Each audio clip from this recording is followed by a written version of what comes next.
Welcome back to another episode of Infidelity Tales Lab. We're thankful for your continued viewership. Before we begin, tell us, where in the world are you watching from? We love knowing our global reach. Now, let's dive into today's story. Chapter 1, Perfect Masks. Blake Garrison had always prided himself on reading people. 20 years in military intelligence, followed by a decade running his private security consulting firm, had taught him to spot deception from a mile away. Yet somehow he had missed the most important lie of his life, the one being told by his wife of 12 years. Ashley Garrison moved through their pristine suburban home like a ghost haunting her own life. Blake watched her from his home office doorway as she prepared dinner, her blonde hair catching the evening light. She wore the same distant expression that had become her default over the past 6 months. "How was your book club meeting?" Blake asked, stepping into the kitchen. Ashley's knife paused mid-chop against the cutting board. "Fine. We discussed that romance novel everyone's been raving about." She didn't look up. Very passionate. Blake studied her profile. Ashley had never been a good liar, but lately, her tells had become more subtle. The slight tension in her shoulders, the way she avoided eye contact, the manufactured casualness in her voice. Which one was that again? You would know it. She swept the diced onions into the pan with unnecessary force. "It's not really your type of thing." Blake's phone buzzed with a text from his business partner, Tommy Reeves. Client dinner ran late. "Rain check on drinks?" "Tommy's canceling tonight," Blake said, watching Ashley's reflection in the kitchen window. Her shoulders relaxed almost imperceptibly. "Guess I'll be home after all." This time, Ashley did turn around, and Blake caught something flickering across her face. Disappointment? Fear? It was gone too quickly to be sure. "That's nice, honey. We can watch that documentary you wanted to see." Her smile was bright and empty, like a billboard advertisement. Blake had built his career on understanding human nature.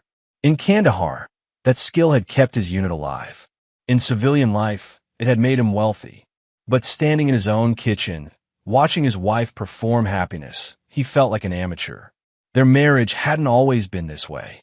Ashley used to light up when he walked into a room. She used to steal his hoodies and leave little notes in his lunch bag. She used to look at him like he was the answer to every question she'd never known to ask. Now she looked at him like he was a stranger interrupting her real life. "I'll be in the garage," Blake said, working on the Mustang. Ashley nodded without really hearing him, already lost in whatever private world she'd constructed without him. Blake's 1967 Mustang sat under a dust cover in the garage, a project he'd started 2 years ago and never finished. Tonight, like most nights, he wouldn't actually work on it. Instead, he'd think, plan, try to figure out when exactly his marriage had begun its quiet death. He pulled out his phone and scrolled through recent calls. Ashley's patterns had shifted dramatically. Late meetings that ran until 11. Weekend book clubs that lasted 8 hours. Shopping trips with friends he'd never met. Blake had run surveillance operations across 3 continents. He knew the signs of someone living a double life. The question wasn't whether Ashley was betraying him. It was how long it had been going on, and with whom. His phone rang.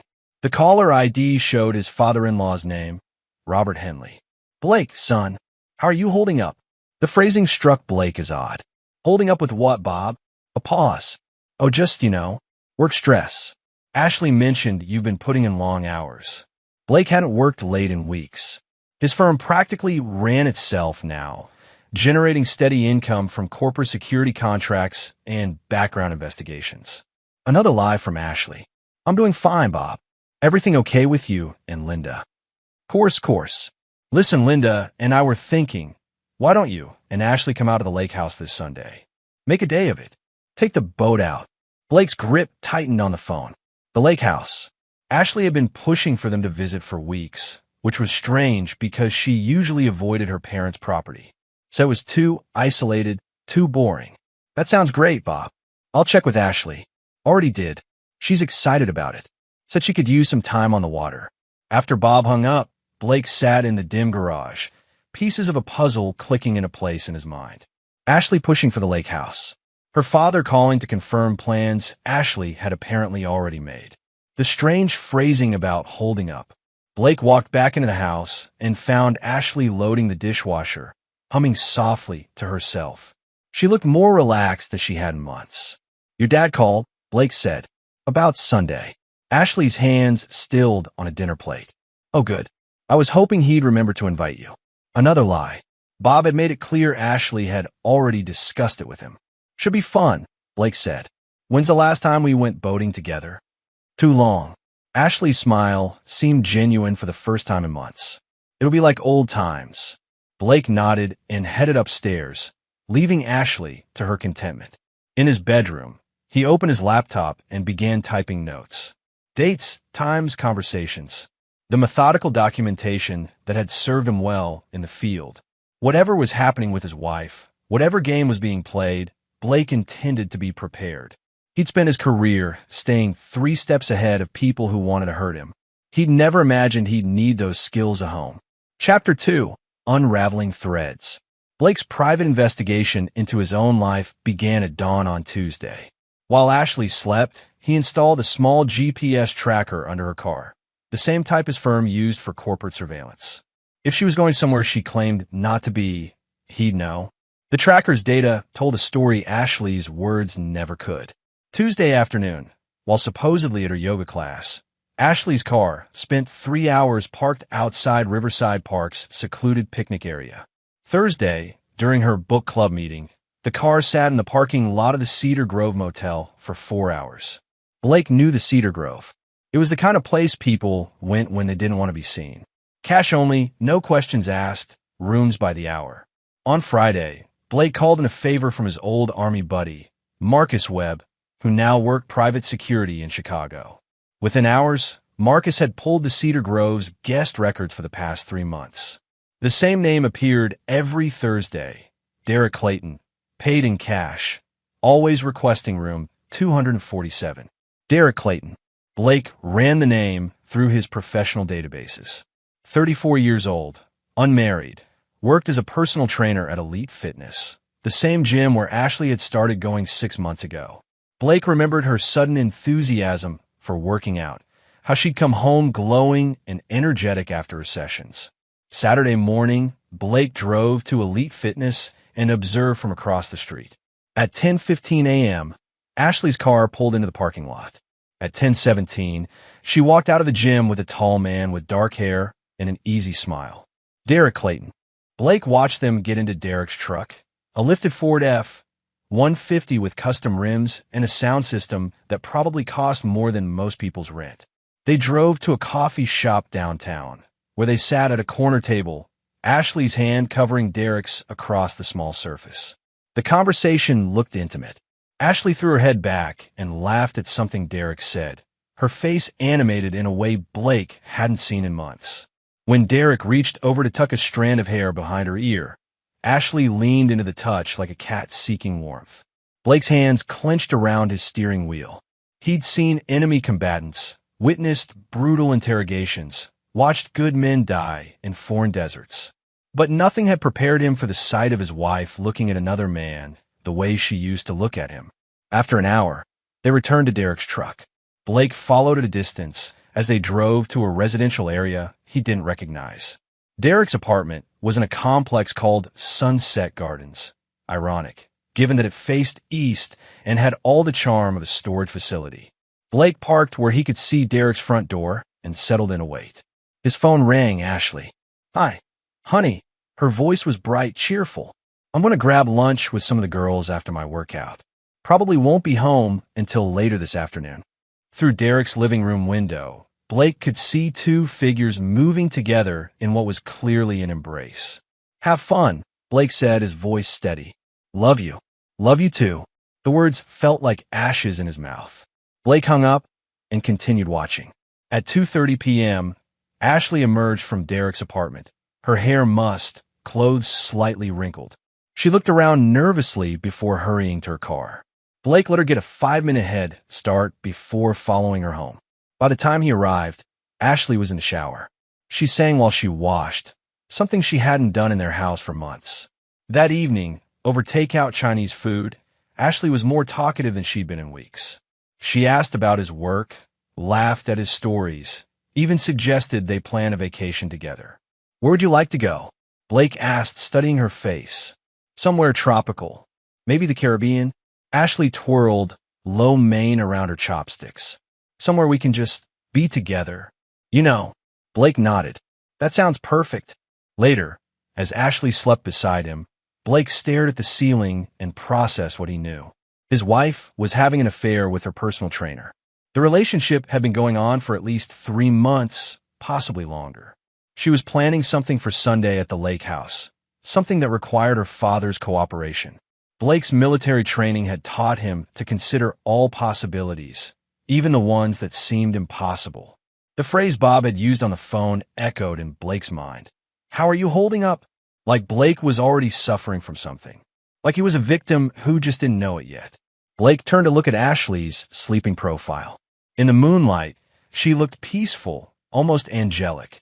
It was hard to reconcile this image with the woman who spent Thursday afternoons in a cheap motel room. His phone buzzed with a text from an unknown number. "Your wife doesn't deserve you. Meet me at Mulligan's Bar tomorrow night, 8 p.m. Come alone. A friend." Blake deleted the text and set his phone aside. Someone else knew about Ashley's affair. Someone who wanted to meet him. The web of deception was larger than he'd realized. Sunday was 2 days away. Whatever Ashley and her family had planned, Blake would be ready for it. He'd spent his career staying alive by being more prepared than his enemies. The difference was, this time, his enemies lived in his own house. Chapter 3. The Setup. Blake arrived at Mulligan's Bar 15 minutes early, choosing a corner booth with clear sight lines to all entrances. Old habits from a dangerous life in foreign countries had followed him into civilian suburbia. At exactly 8 p.m., a woman approached his table. Mid-30s, auburn hair, wearing jeans and a leather jacket. She moved with the confident stride of someone comfortable in rough environments. Blake Garrison? She didn't wait for confirmation before sliding into the booth across from him. "I'm Tracy Mullins. I work at Elite Fitness." Blake studied her face. Tracy had honest eyes and calloused hands. The kind of person who'd earned everything she had. "You sent the text." "I did." Tracy signaled the bartender for a beer. "I've been watching Derek Clayton for months. Your wife isn't his first married client, if you know what I mean." "Why tell me?"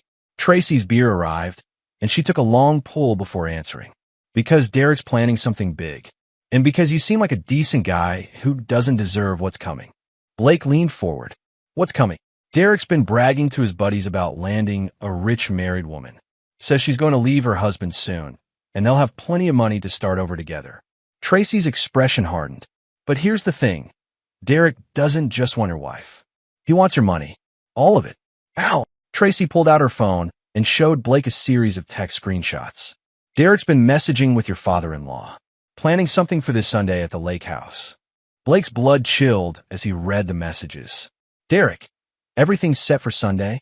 "Bob, Blake won't suspect anything. Ashley's playing her part perfectly." "Derek, good. Once he's gone, she inherits everything. We could be together." "Bob, just make sure it looks accidental. I don't want Linda suspecting." More messages revealed the scope of the plan. Ashley would inherit Blake's life insurance policy, $2 million, plus his business assets and property. Derek had researched Blake's swimming abilities and discovered he'd never learned. The lake house was isolated, no neighbors for miles. "They're going to kill me," Blake said quietly. "That's the plan." Tracy's voice was grim. "Throw you overboard. Claim it was an accident." "Derek knows you can't swim," Ashley told him. Blake set the phone down, his mind racing through implications. This wasn't just an affair. It was premeditated murder, with his wife as the primary conspirator. "Why help me?" Blake asked. Tracy's jaw tightened. "Derek's ex-girlfriend was a friend of mine, Carla Martinez. She accidentally drowned in a swimming pool last year. Derek was the only witness. Said she'd been drinking, slipped, and hit her head. And you think? I think Derek Clayton has done this before. I think he finds married women with money, seduces them, then eliminates the husbands. Carla's husband had a big life insurance policy too." Blake absorbed this information. Derek wasn't just his wife's lover. He was a serial killer who specialized in making murder look accidental. "Have you gone to the police?" "With what?" text messages, and suspicions. Tracy shook her head. Derek's smart. He covers his tracks. But you're different, Blake. You have military training. You can fight back. Blake nodded slowly. What do you know about Sunday's plan? Tracy showed him more messages. They're planning to take you out on the boat around noon. Bob will suggest you go swimming to cool off. When you say you can't swim, they'll playfully push you overboard. Ashley will scream for help, but by the time anyone comes to your rescue, you'll have drowned. And then, Ashley plays the grieving widow. Derek comforts her through her loss. They wait a respectable amount of time, maybe 6 months, then get married. They live happily ever after on your money. Blake finished his beer, his mind already shifting into tactical mode. I need to see Derek's apartment. Why? Because I'm going to turn their plan against them. Blake's voice was cold, controlled. They want to kill me Sunday? Fine. But they're going to discover that Blake Garrison doesn't die easily. Tracy studied his face. What are you thinking? I'm thinking Derek Clayton picked the wrong mark. I've survived Taliban ambushes, IED explosions, and assassination attempts. Some gym rat who preys on married women doesn't scare me. Blake pulled out his wallet and left money for their drinks. Can you get me into Derek's apartment? I clean the gym after hours. I have access to employee records, including addresses and keys. Tracy paused. This is dangerous, Blake. If they suspect you know, they won't. Blake stood up.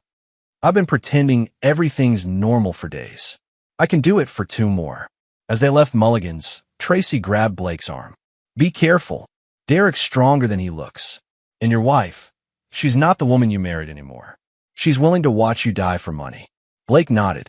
He'd already accepted that the Ashley he'd loved was gone, replaced by someone he didn't recognize. What Tracy didn't understand was that Blake Garrison had disappeared too, replaced by someone much more dangerous. Someone who'd spent 2 decades learning how to eliminate threats. Someone who never forgot a betrayal and never left a debt unpaid. Chapter 4. Into the Deep. Sunday morning arrived with deceptive beauty. Clear skies, gentle breeze, perfect weather for a day on the lake.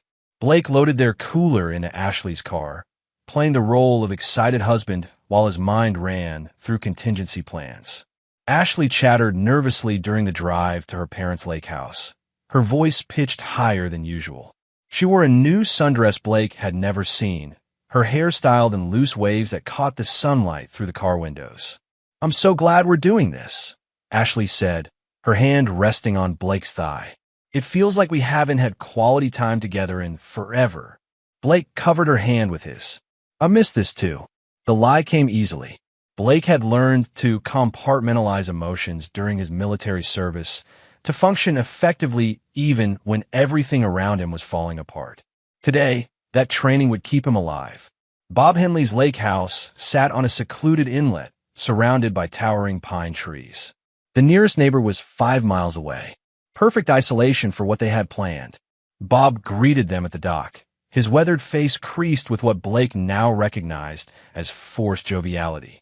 There's my son-in-law. Ready for some fishing? Looking forward to it, Blake replied, noting how Bob's eyes kept darting toward the tree line. Linda Henley emerged from the house, carrying a picnic basket, her movements stiff with nervous energy. I packed sandwiches and that pasta salad you like, Blake. The normalcy of the scene was surreal.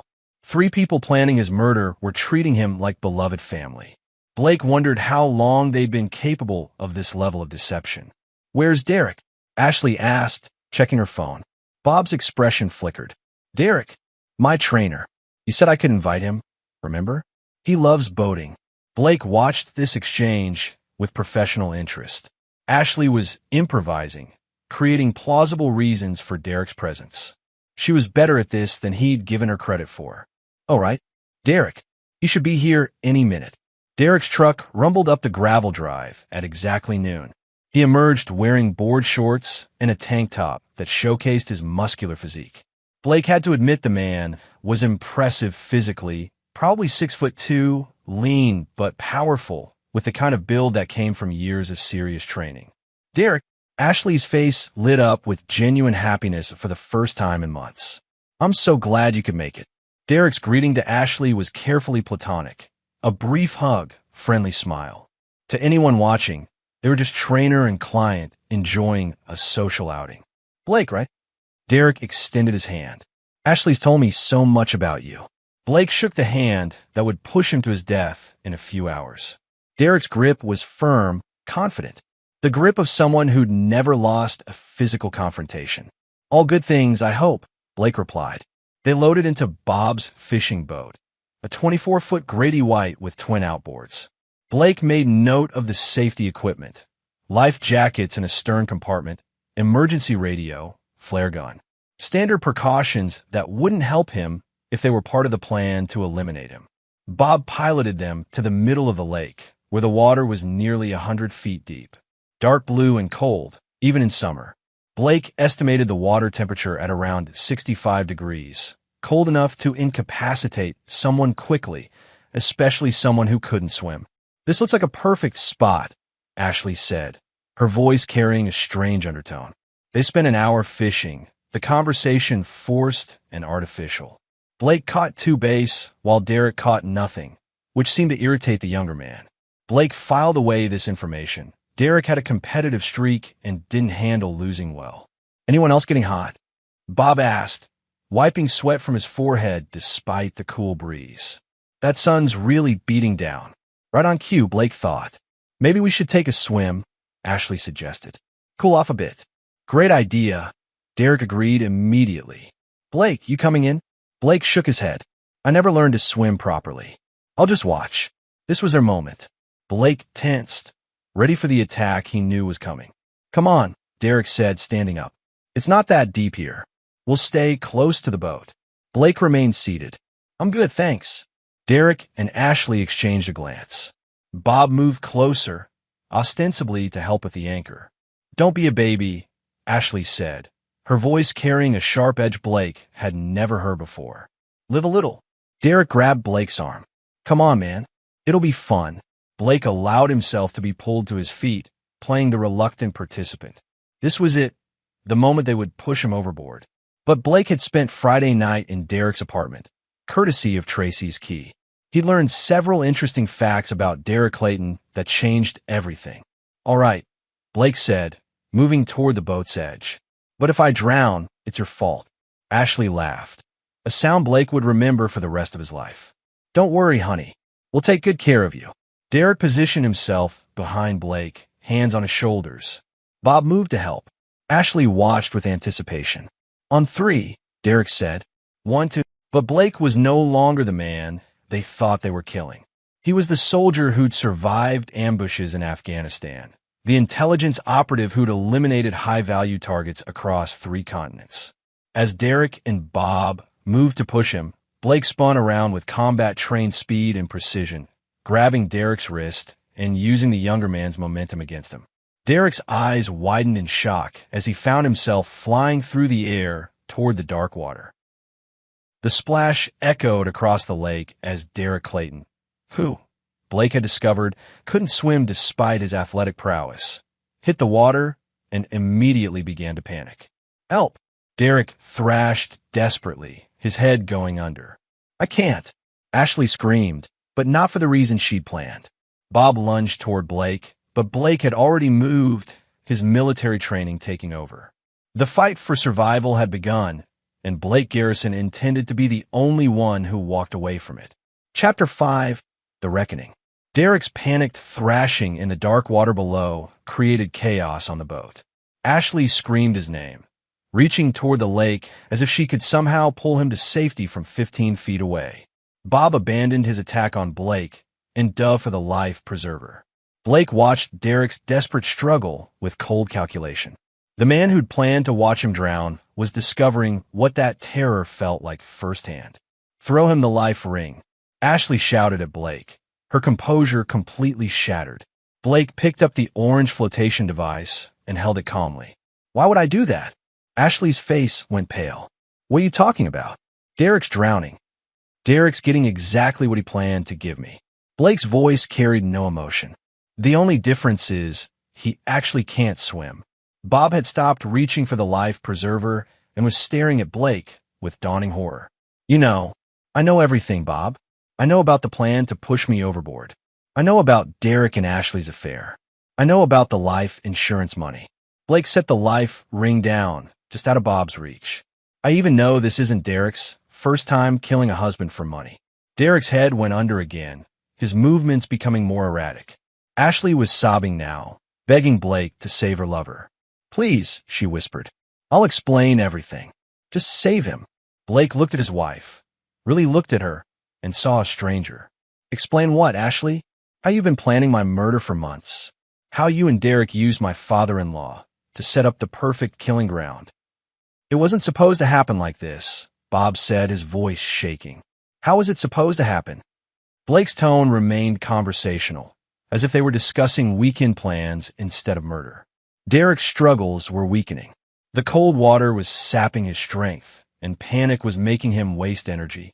He had maybe 2 minutes before he went under for good. "Derek said you were hurting Ashley," Bob stammered.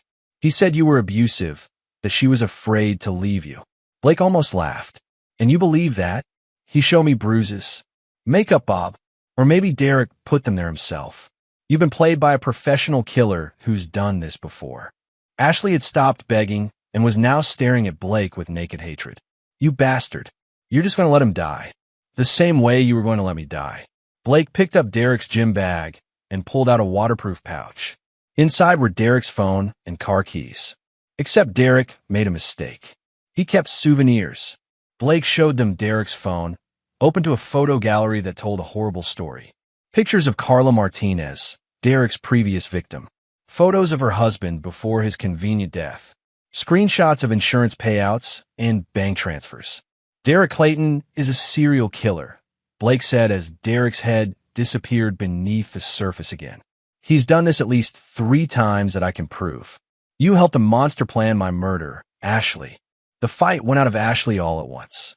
She collapsed onto the boat's bench seat, staring at the water where Derek had been. "I didn't know," she whispered. "You knew enough." Blake pocketed Derek's phone. "You knew you were planning to watch your husband drown for money." Derek surfaced one more time, his face gray with exhaustion and hypothermia. His eyes met Blake's across the water, and Blake saw recognition there, the understanding that he'd been outmaneuvered by someone better at this game. Derek's mouth opened to say something, but only lake water came out. He slipped beneath the surface and didn't come back up. The lake fell silent except for Ashley's quiet sobbing. "What happens now?" Bob asked, his voice hollow. Blake started the boat's engine. "Now we go back to shore. You'll tell the police that Derek Clayton couldn't swim and jumped in anyway. Tragic accident. Ashley was too distraught to think clearly, and you were too slow with a life preserver. They'll investigate. Let them." Blake turned the boat toward shore. "Derek's phone has enough evidence to prove he was a serial killer.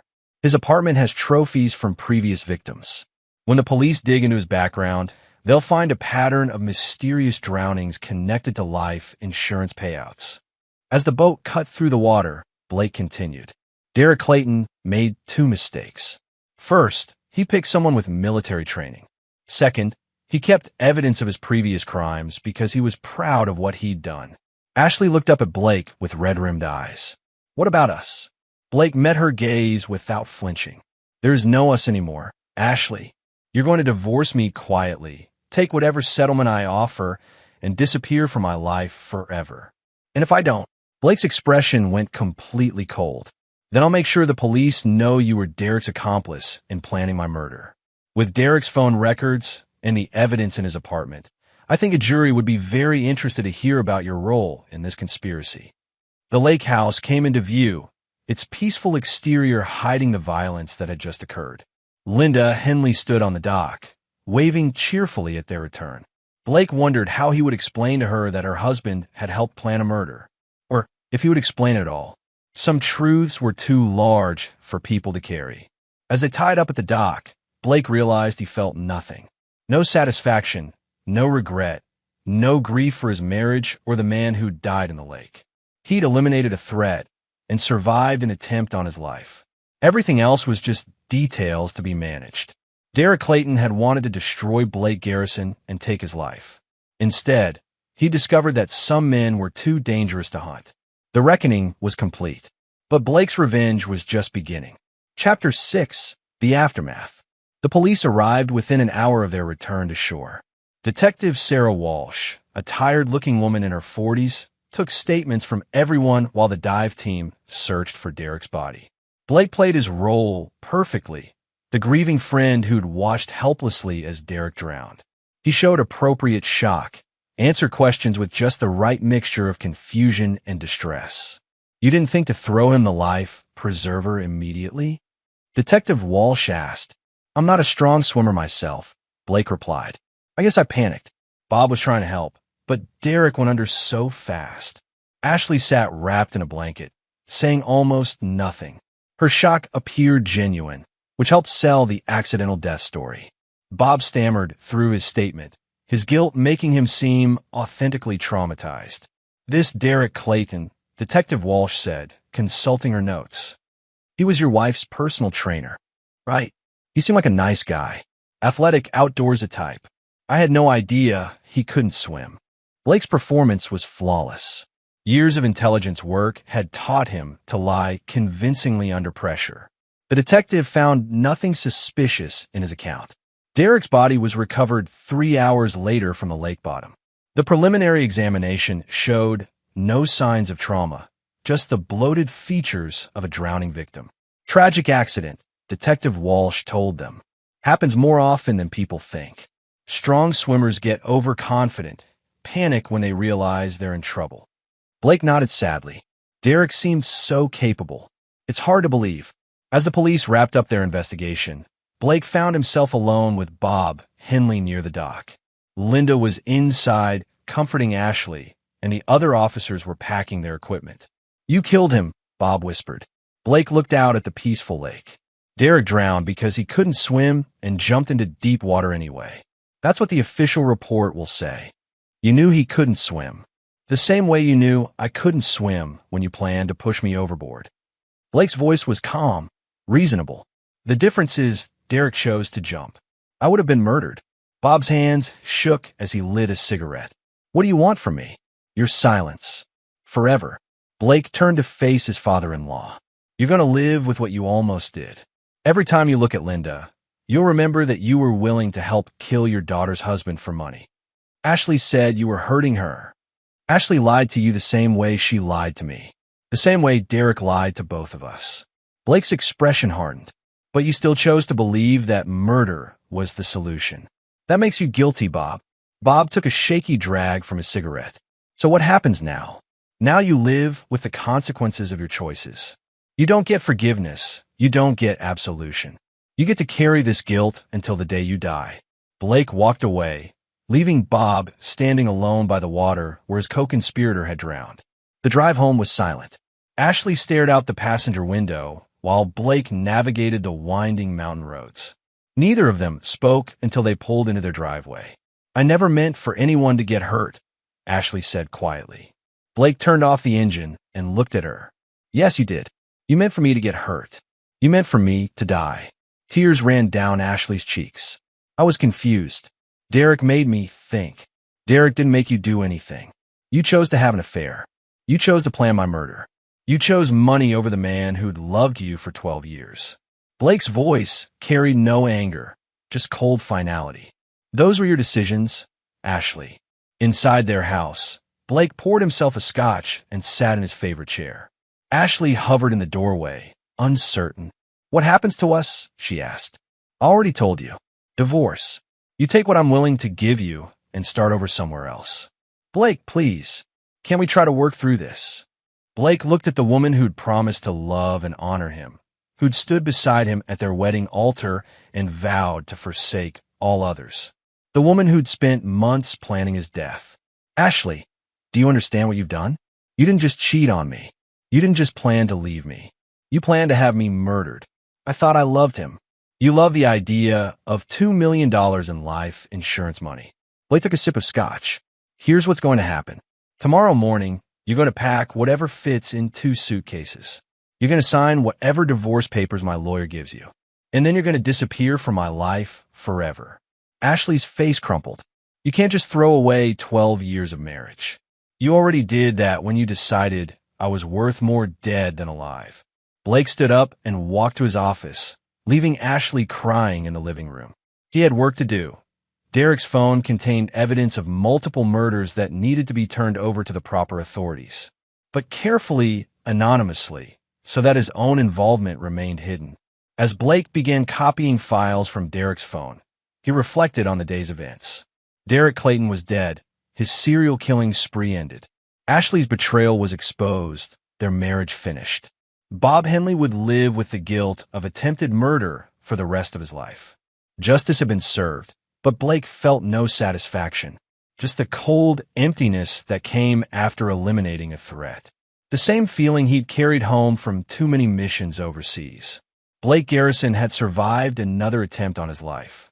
But the man who'd loved Ashley, who'd believed in their marriage, who'd trusted his family, that man had died in the lake along with Derek Clayton. What remained was something harder and more dangerous. Something that would never again make the mistake of trusting the wrong people. The reckoning was complete, but Blake's new life was just beginning. Chapter 7: Unraveling Threads. 3 weeks after Derek's death, Blake sat in his lawyer's office watching Ashley sign the divorce papers. Her hand trembled as she wrote her name, but her face remained composed. She'd learned to hide her emotions, though Blake wondered if she had any left. "The settlement is generous," Mrs. Garrison, attorney Michael Ross said. "More than you'd likely receive in court." Ashley looked up at Blake. Why? Blake had wondered the same thing. Why give her anything at all? She'd try to have him killed. By rights, she should get nothing. "Because I want you gone," Blake said simply. "The money ensures you'll leave and never come back." The settlement was $200,000, enough to start over somewhere else, not enough to live lavishly. Ashley would have to work, have to build a new life from scratch. It seemed appropriate. After Ashley left with her check and her 2 suitcases, Michael Ross poured 2 glasses of bourbon. "You know, she could have gotten much more if she'd fought the divorce," Ross said. "She couldn't fight it. Not without risking a murder conspiracy charge." Ross nodded. As Blake's lawyer for 8 years, he knew better than to ask too many questions about his client's methods. "What's next for you?" Blake considered the question. His marriage was over. His would-be killers were dead or neutralized. His business was thriving. He should have felt free, victorious even. Instead, he felt hollow. "I'm thinking about selling the security firm," Blake said. "Maybe travel for a while." "Running away?" Blake smiled grimly. "Expanding my horizons." That afternoon, Blake drove to Elite Fitness to meet Tracy Mullins. She was waiting for him in the parking lot, her expression unreadable. "I heard about the divorce," she said. "Word travels fast. Small town. People talk." Tracy studied his face. "How are you holding up?" Blake shrugged. "I'm alive. Derek isn't. Ashley's gone. The math works out in my favor." "That's not what I meant." They walked to a nearby coffee shop and found a quiet corner table. Tracy ordered a latte while Blake stuck with black coffee. "Simple, no complications." "I've been thinking about what you said," Tracy began. "About Derek being a serial killer. The police found evidence in his apartment. 3 different victims over 5 years, all married men with large life insurance policies. Derek had a very specific type." Tracy wrapped her fingers around her coffee cup. "Including you. Including me. But I wasn't as easy to kill as he expected. Because you're a dangerous man, Blake Garrison." Blake met her eyes. "Is that a problem?" "That depends. Are you planning to hurt more people?" Blake considered the question seriously. "I don't hurt innocent people, Tracy. I never have. But I don't forgive betrayal, and I don't leave threats alive to hurt me again." "What about justice? Law and order?" "The law didn't protect me from Derek. It wouldn't have stopped him from killing again. Sometimes justice has to be personal." Tracy was quiet for a long moment. When she spoke, her voice was careful. "There's something else. About Derek's past." Blake leaned forward. "What?" "I did some digging after he died. Derek Clayton wasn't his real name. It was Derek Chavez. He grew up in Phoenix, got arrested twice for assault, once for attempted rape. The charges never stuck because the victims were too scared to testify." "How did he end up here?" "Reinvented himself. New name, new backstory, fake references. The gym owner never did a proper background check." Tracy pulled out a folder. "But here's the interesting part. Derek had a partner." Blake's attention sharpened. "What kind of partner?" Someone who helped him research targets, plan the murders. I found encrypted emails on his laptop before the police confiscated it. Tracy slid a printout across the table. Someone with the initials RC. Blake scanned the emails. They detailed Derek's entire operation. How to identify wealthy married women. How to seduce them. How to plan the husband's accidental death. The partner provided background research, financial information, even helped create alibis. RC knew about me, Blake said, reading further. They knew about my military background, my security firm, my insurance policies. More than that, RC warned Derek that you might be dangerous. Suggested they be extra careful with the lake house plan. Blake felt a chill run down his spine. Derek hadn't been working alone. Someone else had been pulling the strings, someone who was still out there. The police didn't find these emails. I copied them before turning in the laptop. Figured you should see them first. Tracy's expression was grim. Blake, whoever RC is, they're still operating. And they know you killed their partner. Blake studied the emails again, his mind racing through implications. Derek's death hadn't ended the threat. It had merely eliminated one part of a larger conspiracy. Any idea who RC might be? I have some theories. But Blake. Tracy reached across the table and touched his hand. This person helped plan your murder. They're not going to just disappear because Derek's dead. Blake nodded slowly. He'd thought his revenge was complete, his enemies eliminated. But Derek Clayton had been just the tip of the iceberg. Somewhere out there, RC was planning their next move. What do you want me to do with this information? Blake asked. Tracy's smile was sharp, predatory. I wanted to find RC and make sure they can never hurt anyone else. Blake looked at the woman across from him, really looked at her. Tracy Mullins wasn't just a concerned gym employee trying to help. She was something more dangerous. Who are you really, Tracy? Someone who's been hunting Derek Clayton for a lot longer than you have. Someone who lost people to his operation. Tracy's eyes hardened. Someone who wants to see justice done, even if it has to be the kind that never sees a courtroom. Blake felt something shift inside him, a recognition of kindred spirit. Tracy Mullins was like him, someone who'd been shaped by violence, who understood that sometimes the system failed and individuals had to act. Partners? Blake asked. Tracy's smile was cold as winter. Partners. As they shook hands, Blake realized his revenge wasn't over. It was evolving, expanding into something larger and more dangerous. Derek Clayton was dead, but his network remained. And Blake Garrison intended to dismantle it piece by piece, starting with the mysterious RC. The hunt was just beginning. Chapter 8. The Network. Blake's investigation into Derek's network led him down a rabbit hole of false identities, shell companies, and carefully orchestrated murders spanning 7 states. Working with Tracy, he began to understand the scope of what they were dealing with. It's not just random killings, Tracy explained, spreading surveillance photos across Blake's dining room table. It's a business. Derek was just one operative in a larger organization. The evidence was damning. Bank records showed payments flowing from a company called Riverside Consulting to Derek and at least 3 other individuals. Life insurance payouts totaling over $15 million in the past decade, all connected to mysterious accidents involving wealthy married men. Riverside Consulting, Blake mused, studying the corporate filings. Registered in Delaware, owned by a trust, managed by Robert Chun. Tracy finished. Our mysterious RC. Blake's blood went cold. He knew that name, but not from the investigation. Robert Chun was a client of his security firm, had been for 3 years. A wealthy businessman who'd hired Blake's company to investigate potential threats to his various enterprises. Son of a bitch, Blake whispered. You know him? Blake nodded grimly. He's been paying me to investigate people for years. Business partners, competitors, anyone he considered a threat. Blake's mind raced through implications. I've been doing reconnaissance for a murder network without knowing it. Tracy's expression sharpened. What kind of information did you give him?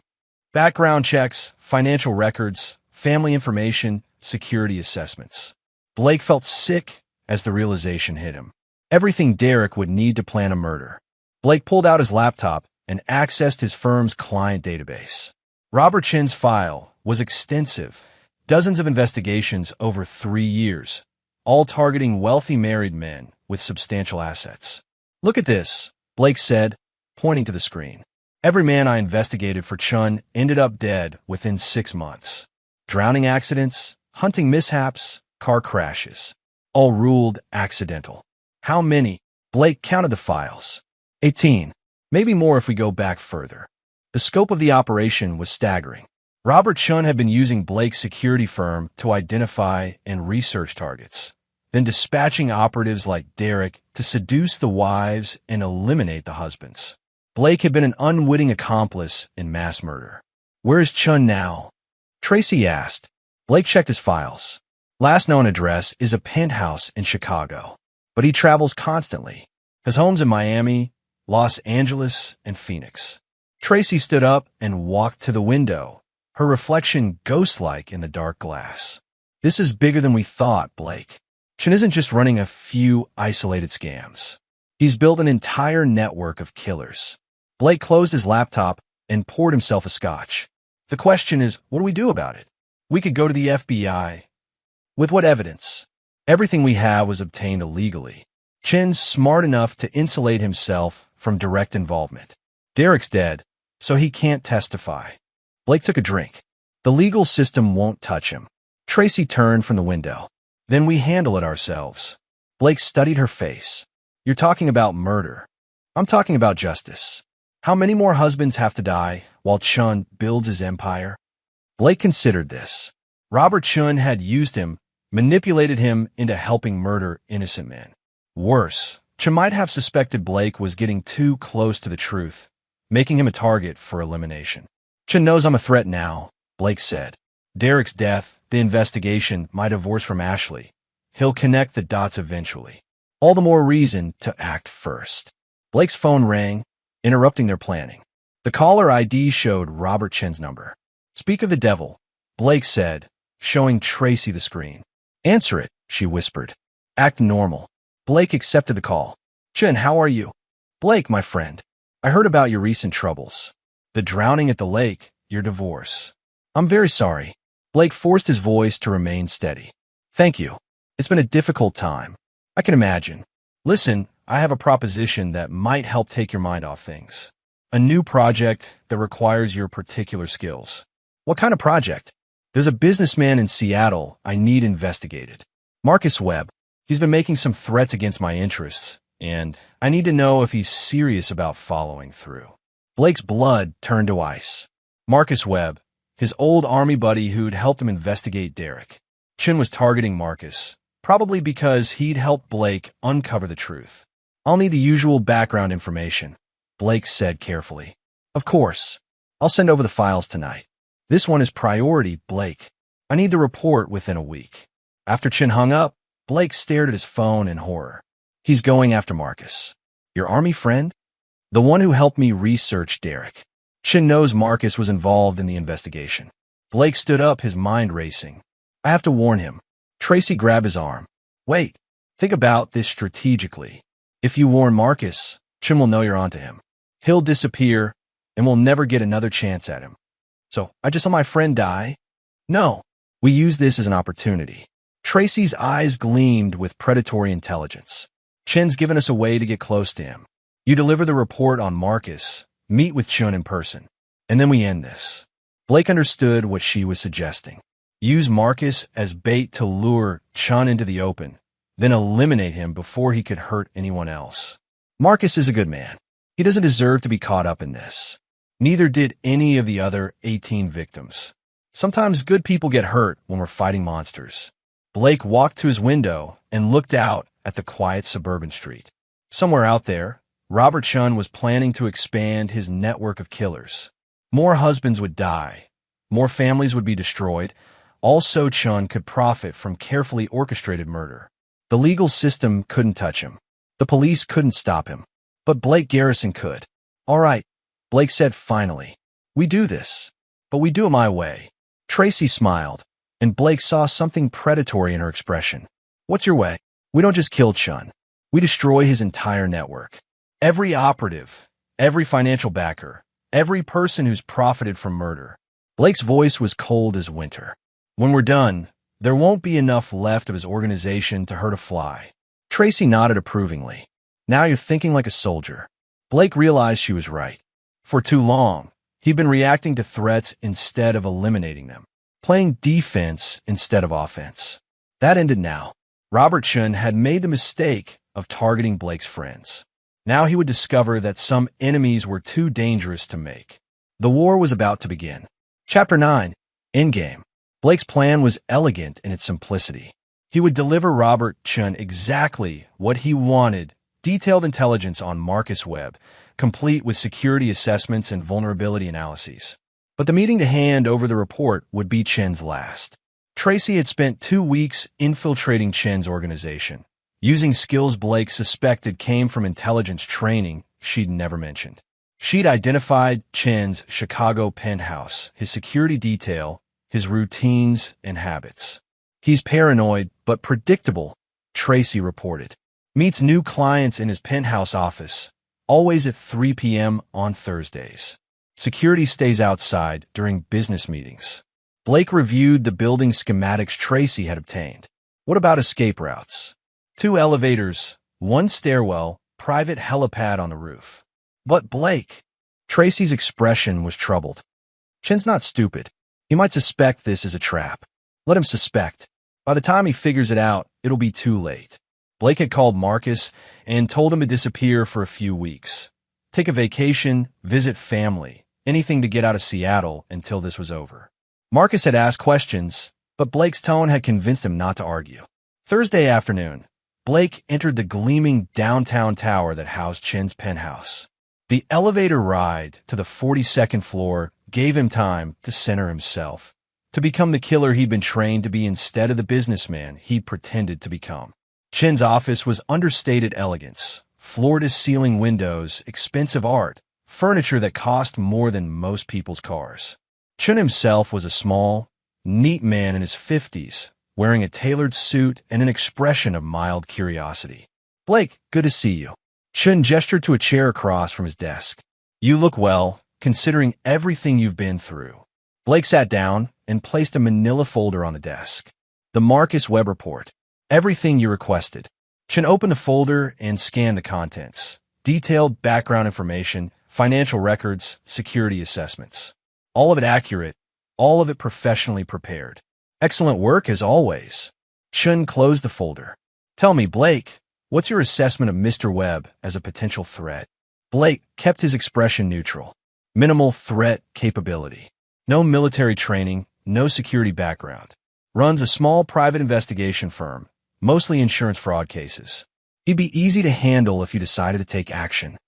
Chen nodded approvingly. "And his family? Wife, children?" "Divorced, no kids. Lives alone in a condo downtown. Very isolated, socially speaking." "Perfect." Chen leaned back in his chair. "You've made this very easy, Blake." "Made what easy?" Chen's smile was cold. "Come now, Blake. Did you really think I wouldn't figure out what happened at the lake?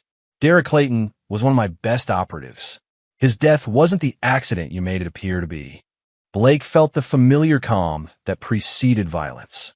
Chen knew the truth, which meant this conversation was about to become very dangerous. "I don't know what you're talking about." "Of course you do. You discovered Derek was sleeping with your wife, figured out the plan to kill you, and turn the tables. Very impressive, actually. I underestimated you." Chen opened his desk drawer and withdrew a small pistol. "The question is, what do I do with you now? You're clearly too dangerous to leave alive, but you're also too valuable to waste." Blake assessed the situation. Chen had a gun, but hadn't pointed it at him yet. The office door was 20 feet away. Chen's security detail probably just outside. Blake's own weapon, a ceramic knife that had passed through building security, was concealed in his jacket. "I have a proposition," Chen continued. "Join my organization. Use your skills for more profitable purposes than corporate security. Help me expand operations. You want me to help you murder people. I want you to help me run a business. A very lucrative business that eliminates problematic individuals while generating substantial profits." Chen's expression was earnest, as if he were offering a legitimate job opportunity. "Think about it, Blake. Your wife betrayed you. Your marriage is over, Your trust in people is shattered. Why not embrace what you really are? What am I? A killer. A very effective one, from what I can tell. Derek was no amateur, yet you eliminated him without leaving any evidence. That takes skill. Blake stood up slowly, keeping his hands visible. You're right about one thing, Chun. I am a killer. Chun raised the pistol. Sit down, Blake. But I don't kill for money. I kill threats. Blake's voice was conversational, almost friendly. And you, Robert Chun, are a threat. Blake moved faster than Chun could react, his military training taking over. The ceramic knife appeared in his hand as he dove across the desk, striking before Chun could fire. The struggle was brief and brutal. Chun was soft, unprepared for physical violence. Blake was a combat veteran who'd killed men with his bare hands in foreign countries. When it was over, Robert Chun lay dead behind his expensive desk, his blood staining the Persian rug beneath him. Blake wiped his knife clean and checked his watch. The entire encounter had taken less than 3 minutes. Chen's security team wouldn't be expecting him to leave for at least another 15 minutes. Blake picked up his report folder and walked calmly to the elevator. As the doors closed, he pressed the button for the parking garage instead of the lobby. Tracy would be waiting with a car and a clean exit route. Done, Tracy asked as Blake got into the passenger seat. Done. They drove in silence for several blocks before Tracy spoke again. What about the rest of his network? Blake pulled out Chen's phone, which he'd taken from the dead man's pocket. Chen was old-school paranoid, kept everything on his personal device instead of trusting cloud storage or computers. The phone contained a treasure trove of information: names, addresses, bank accounts, operational details for dozens of murders. Blake began forwarding selected files to FBI field offices across the country, anonymous tips that would destroy Chen's network within weeks. The other operatives will be arrested or disappear once the FBI starts investigating. Either way, they're finished. Tracy smiled with satisfaction. Justice served. Blake wasn't sure if what they'd done qualified as justice, but it was certainly final. Robert Chun would never hurt another family, never order another murder, never profit from orchestrated death. 6 months later, Blake sold his security firm and bought a small ranch in Montana. The isolation suited him, and the work was honest: raising cattle, maintaining fences, living quietly under the big sky. Tracy visited occasionally, bringing news of the outside world. Chen's network had completely collapsed under FBI investigation. Several operatives had been arrested, others had simply vanished. The surviving families of Chen's victims had received anonymous tips leading to substantial insurance settlements and criminal prosecutions. Ashley had remarried, a middle-aged accountant in Phoenix who had no idea about her past. Blake hoped she'd learned something from her experience, but he doubted it. Some people were incapable of change. Bob Henley had suffered a heart attack 3 months after Derek's death. The guilt had eaten at him until his body gave out. Blake felt no satisfaction in his father-in-law's death, just the cold recognition that actions had consequences. On quiet evenings, Blake sat on his porch and watched the sunset paint the mountains in shades of gold and crimson. He'd eliminated every threat to his life, avenged every betrayal, destroyed an entire network of killers. He'd won, but victory felt hollow when you had no one left to share it with. Blake Garrison had survived every enemy, overcome every obstacle, emerged triumphant from every battle. He'd also lost everything that had made life worth living. The sun set behind the mountains, and Blake went inside to his empty house, carrying the weight of perfect, terrible justice with him into the gathering darkness. Some victories came at a price too high to calculate. Some revenge cost more than the original betrayal. Blake had learned that lesson too late to matter, but he'd learned it completely. And there you have it. Another story comes to an end. What did you think? I'd love to hear your thoughts in the comments below. If you enjoy this story, consider joining our community by subscribing. It means the world to us. For more stories like this one, check out the recommended videos on screen, and I'll see you there.